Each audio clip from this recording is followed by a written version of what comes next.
Le soir de Noël, couché sur mon lit, je passais une nouvelle fois Noël seul. Mes parents étaient en voyage d'affaires et n'avaient pas de temps pour leur fille. J'en avais marre, alors je suis descendue dans le salon et j'ai allumé la télé. Les émissions étaient pas drôles. C'était des émissions de Noël, quoi.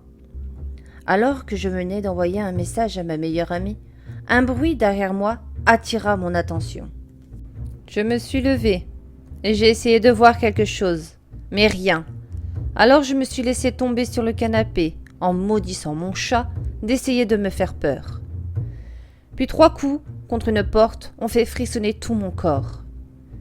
Ce n'était pas la porte d'entrée, pas à cette heure-ci en tout cas. Les 3 coups ont retenti une nouvelle fois et ma télé s'est éteinte. Arrête de me faire peur, Kailou, ça ne marche pas.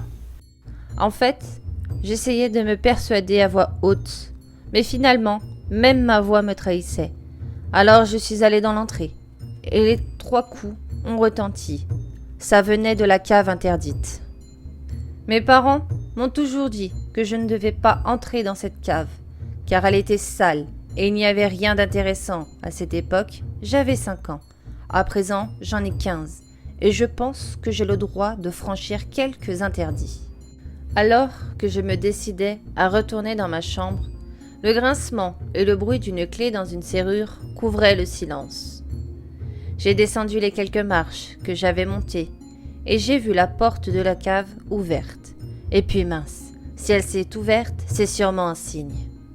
Je suis entrée et j'ai descendu les marches qui grinçaient sous mon poids. La pénombre était de sortie dans cette pièce. L'odeur de pourri me faisait mal à la tête. J'ai trouvé la lumière et j'ai allumé. Et celle-ci m'a complètement aveuglée. Quand j'ai trouvé la possibilité de voir, j'ai trouvé un spectacle horrible devant mes yeux. Mes 2 parents étaient là, morts, la gorge tranchée et les tripes à l'air.